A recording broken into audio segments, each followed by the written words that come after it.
I can see your screen. You can see my screen? Yep. Okay. So you can see your work there? Uh, I see your Discord.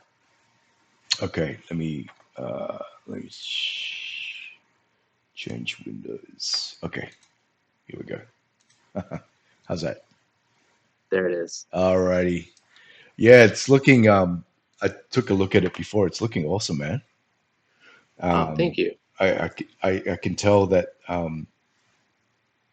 you've been thinking about composition a lot and in terms of camera blocking and also the blocking of the elements within frame compared to the last iteration. I believe this one was the last one. Yeah, actually, Uh, it wasn't the last.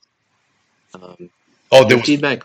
there was one more, right? There was one or two updates before that. Let me see. Yeah, your feedback on that one was largely to darken it and create a sense of mystery with the foreground objects. Yep. Yeah, yeah. So it's come a long way in terms of that, and I feel like you're pretty much there with this version. I can see that um, you've moved the kind of fire pit down to sort of the lower left side of the screen, and have you added some textures to the logs, or I feel like there's some kind of you've done a bit of work there in getting that kind of that level of realism in the fire logs. That's I'd looking. actually broken the textures on the previous version by Oh, I accident, see. I see. um, so I relinked it, and I think It's. I just deleted the asset and re-imported it. I see. Yeah, it helps a lot. Um, Hmm. yeah, it's looking great. I can see that some of the warmth you've got it coming onto those mirrored spheres in the pool, so we can read some of that warmth of the reflection there, which is kind of cool because it kind of ties in the the scene, the elements in the scene better. And I see that you've got um,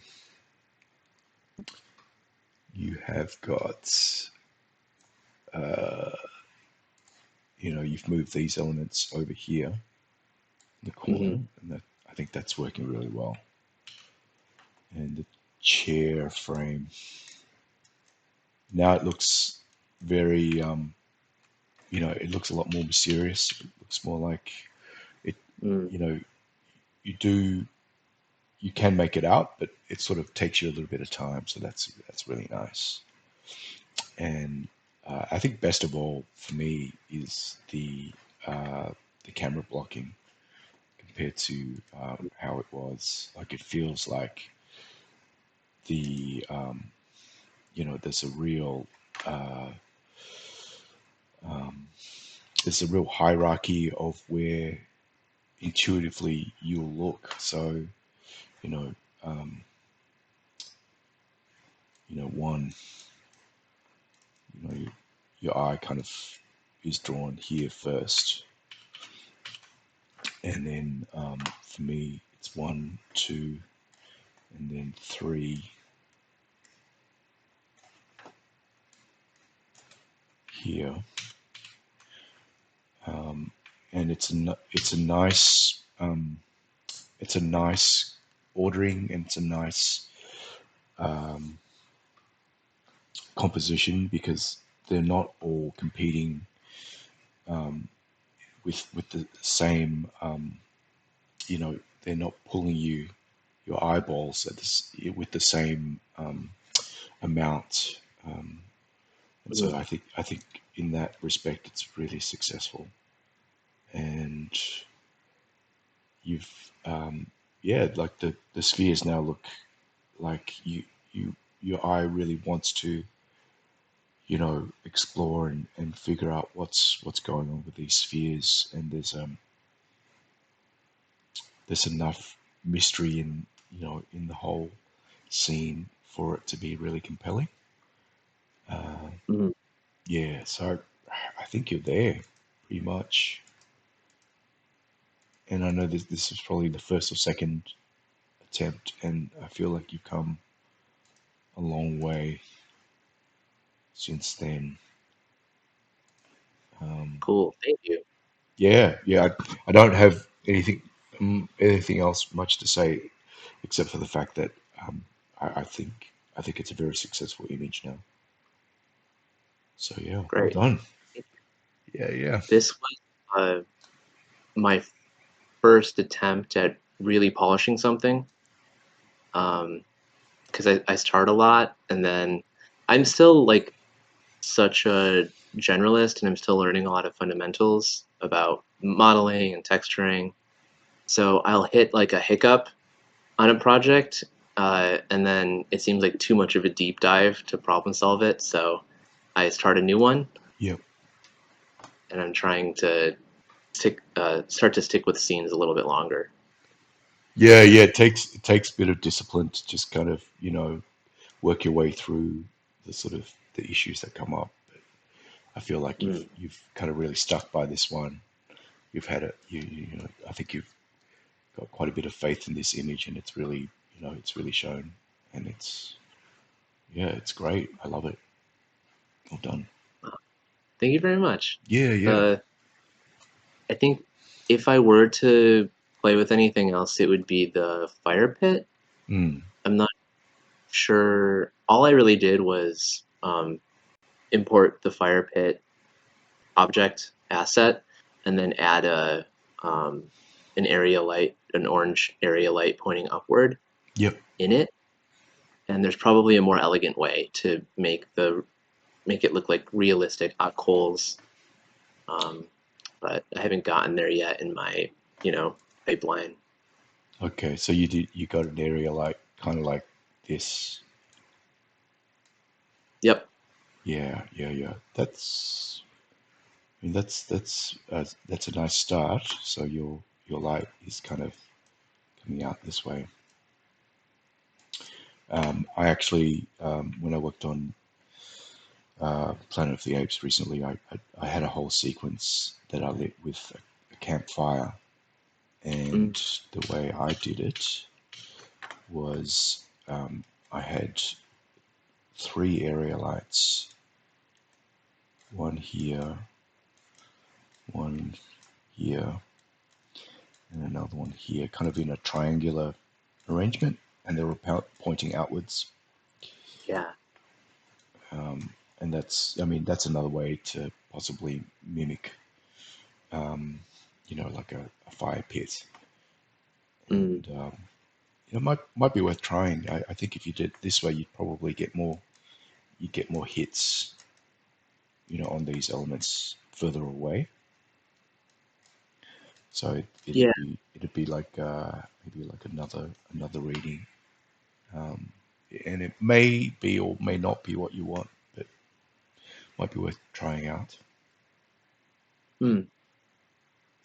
I was Um, thinking more of just for the fire pit itself, yep, and the coals in there. yep, Because I actually do have uh, a vertical area light pointing over toward the rubble in the foreground, like you said. yep.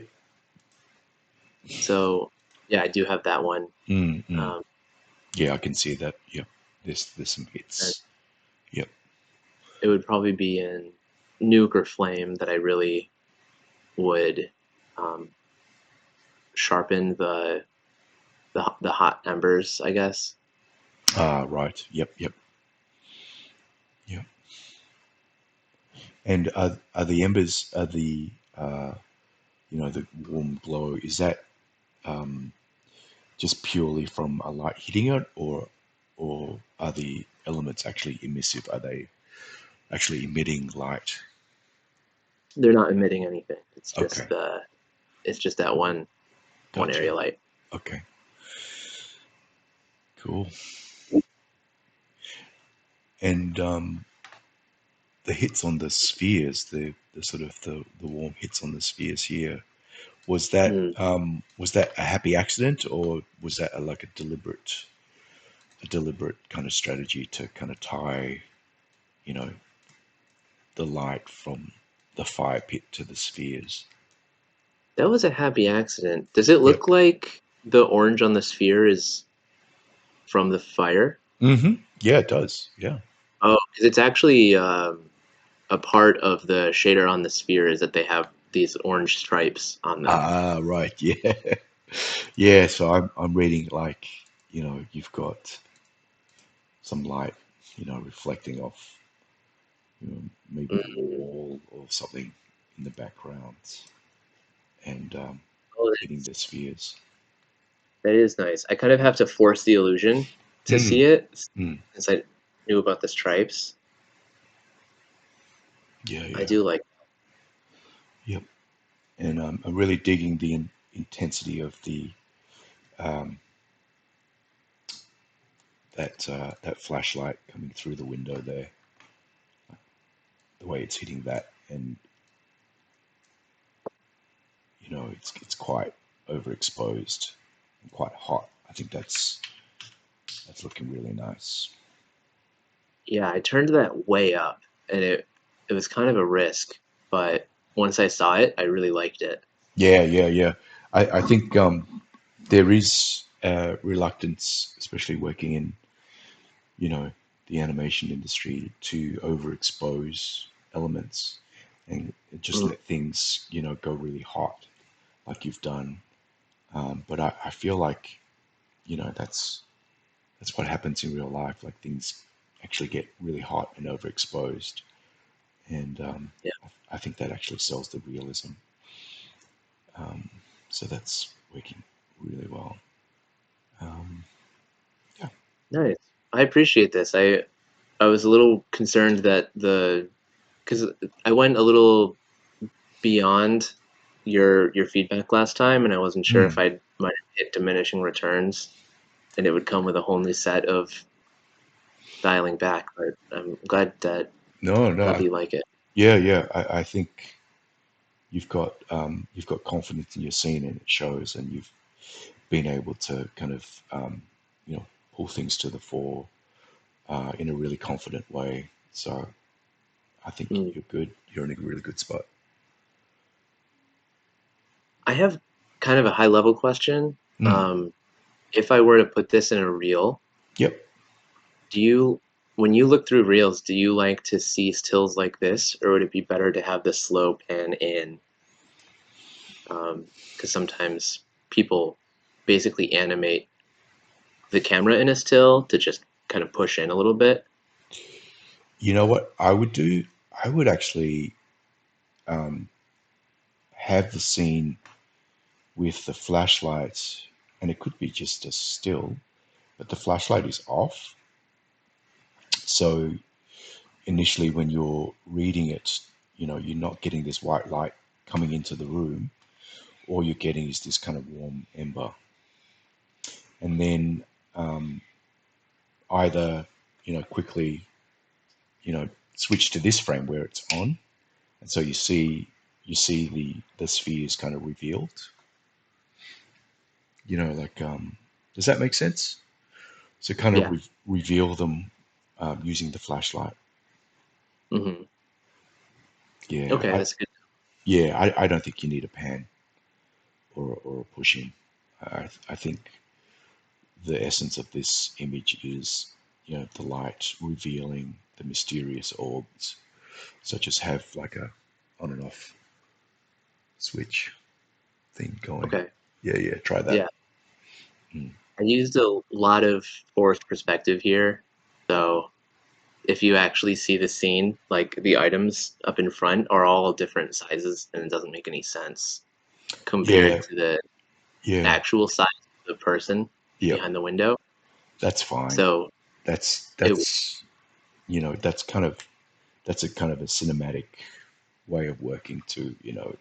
It's all kind of smoke and mirrors. yeah, yeah. But Yeah. I I really like it in people's reels when I see that to kind of pan through their scene, and I realize that I've uh, I'd run into that problem if I tried to like yeah, things are all different sizes and Mm, positioned sure. strangely, so I don't think it would translate well. Mm, yeah, and I don't think you need to with this shot either. So just Mm. leave it as it is, but maybe have one frame with the flashlight turned off, and then boom, have it on. Cool. That's a good note. Are you doing Sundays throughout October? I'm going to do switch back to Saturdays. I'm going to do another one midweek as well, but I'll post that up probably Wednesday. Yeah, I think maybe Wednesday or Thursday this week, and then Saturday. So I'll do two. Um, yeah, so you're welcome to drop in more work if you want some feedback. I'd love to see more of your work. Thank you. Yeah, I'll see what I can whip up. Yeah, yeah. All right. Well, I'll leave you there, and hopefully I'll see some more good work from you. All right. Thank you very much, Quan. All Have a right. good weekend. Thank you, John. Take care. Bye. Bye bye.